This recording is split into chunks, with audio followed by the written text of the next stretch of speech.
Everything all right? Is that a fire alarm? Do we need to leave the building? Misha's photo. Misha's photo op? So nobody needs to leave then.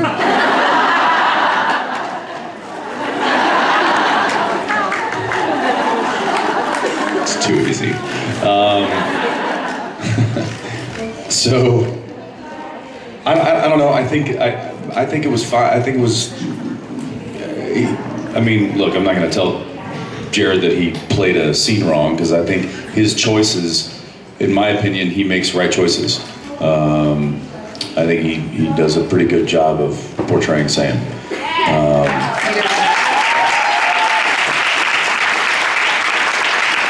And I would never question his motives for portraying that character. I will, however, give him little, like if I see him doing a scene and I maybe think that could have been, this moment could have been better, or this line could have been highlighted a little bit more, or he was missing a piece of the story a little bit, then I'll say it to him. I'll be like, hey, hit that moment a little bit more. And he'll be like, you're right. And he does the same for me. And I think it's one of the reasons we work so well together, is because we literally have each other's backs, and we're looking out for each other. And that's not something that even a director would come up and be like, hey Jared, listen, I like what you're doing with the character, but if I could just give you a note. Jared would be like, I've been playing this character for 12 years. Shut up.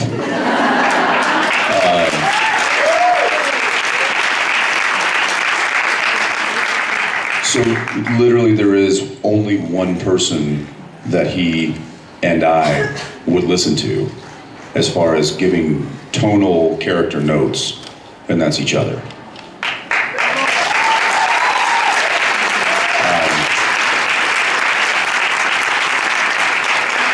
You brought up something that made me think of a little story, which is, so the scene with Mary has a funny backstory. When I read it, and I don't know, some of you maybe have heard this or we've talked about it, but when I read it, I was like, there it is. Meaning, at the end of last season, when Amara looked at Dean and said, I'm going to give you what you need the most. I would have thought it would have been his father. But Jeffrey Dean Morgan's not available. Because he's awesome and he works constantly.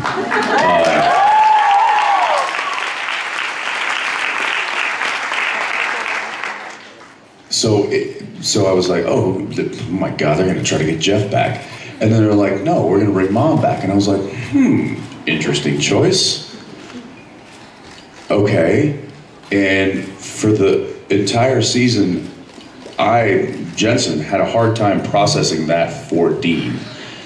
And I think it kind of read that Dean was almost he was unsure about the relationship with Mom, and he didn't know why, and I didn't know why, and it was kind of weird. And I love Samantha to death. I mean, she is one of the sweetest people on the planet.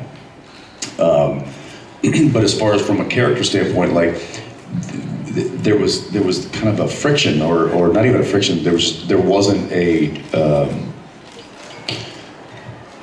it wasn't cohesive, and for me, that troubled me, because I like to find that connection with another character, and I think that's one of the things that drives the show the way it does, is the relationships between the brothers, the relationship between Dean and Cass, the relationships between Crowley, even, I mean, like all of those relationships have a place, and they have some sort of a cohesiveness.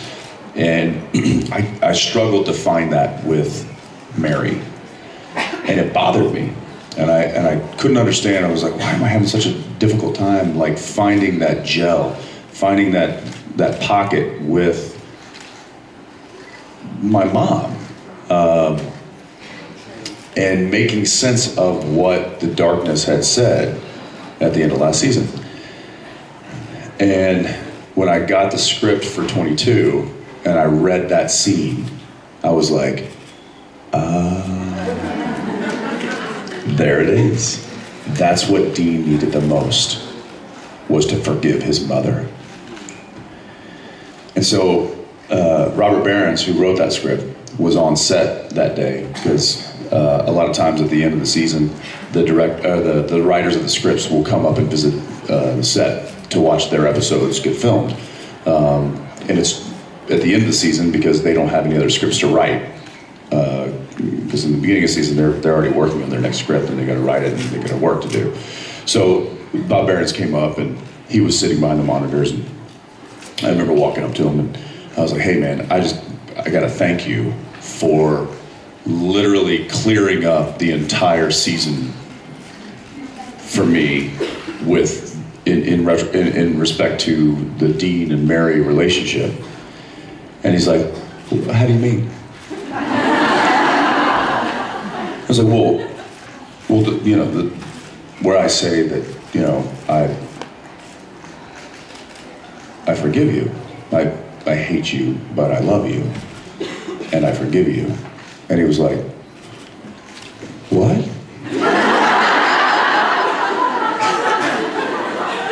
I was like, what? Don't mess with me.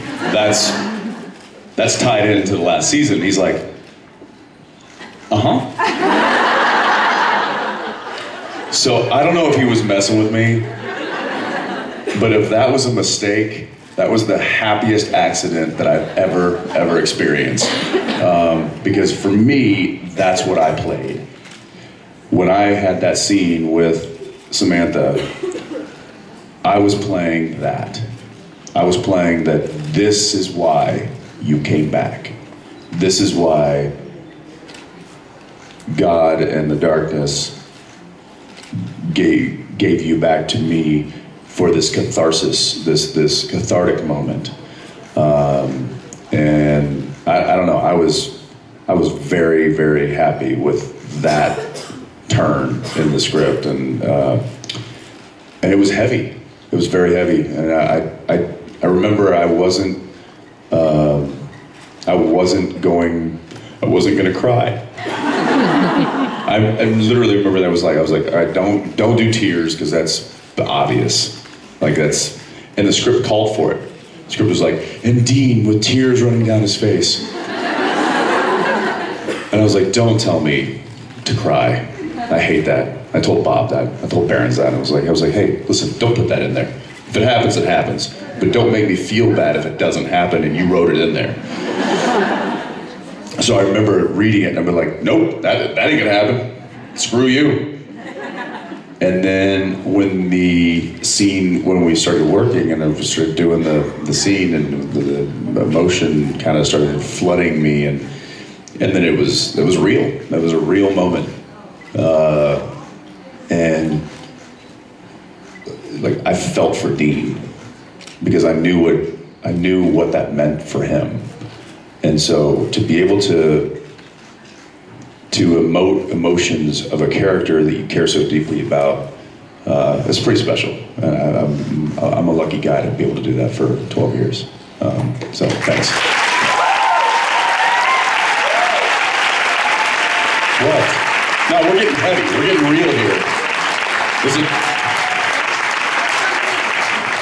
I said before the panel started, no streaming, and someone is doing the streaming. Now I'm taking him down, so you have less panel. I told you not to do that. Why are you doing that? So, I want the girl that I want the girl that is doing the streaming, we know who you are, out.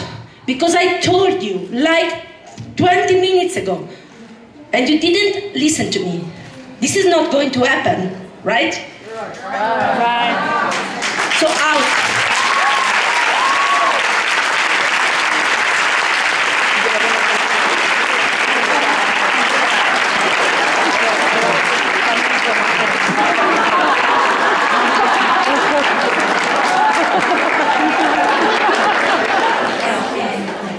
I'm not gonna mess with her. However, music, music, music, music.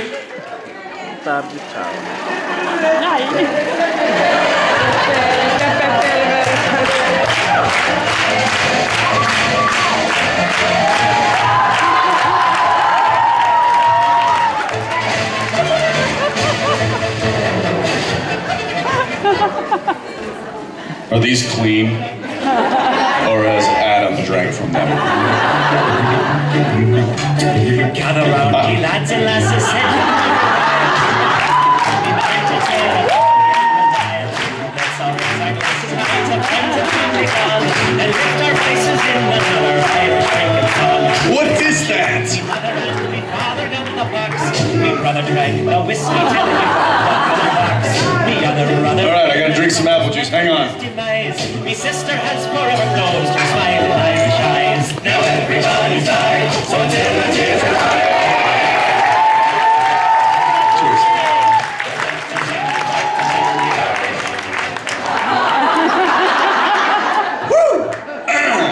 That apple juice is strong. What? I gotta leave now? No, one more question. Where am I? Here. There? There. I think I'm over there. All right. Hi. Hi, Jensen. You made it a little hard for me because you basically answered my question already. Well, there you go. But, Happy to help. I want to ask what you think about Dean's ability to forgive the people he loves for just about everything.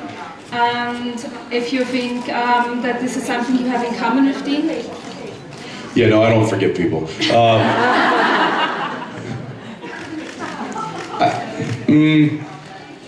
I would say that Dean holds more of a grudge than Jensen would. I tend to let things go because life's too short. Dean has that capability of harboring anger and resentment, which I know a lot of people can identify with, and it's something that I can identify with, which is also a reason why I make an effort to dismiss it. Because again, life is too short. So, yeah, thank you. Thank you. Yeah. Okay, one last one. Hi. Usually the domestication of one's parent happens gradually during late childhood and adolescence, and kids can get used to it. How do you think Sam and Dean reacted to the domestication of Mary as adults, and when it was so sudden since they didn't have years to process it? Wow, glad we ended with that one. I think that, I mean, you look at the 12 seasons that we've done, unfolding these characters, peeling back the layers. One of the greatest joys of my life is that I've been able to play a character for this long because it's given me an ability to layer it. And, you know, when you get a script, like a movie, there's a beginning, a middle, and an end. And the greatest thing that I've been given, as far as the show goes, is I haven't seen the end. All right. It's out there somewhere, we just haven't found it yet. But what that's done is that's given the brothers an ability and time to process not only what they're dealing with, which is crazy and supernatural, but also what the hand that they were dealt, what they were given by their parents, which was pretty difficult. And for these two men to, I say men now, we used to say boys. Seriously, I know, we gotta go. For them to go from boys to men.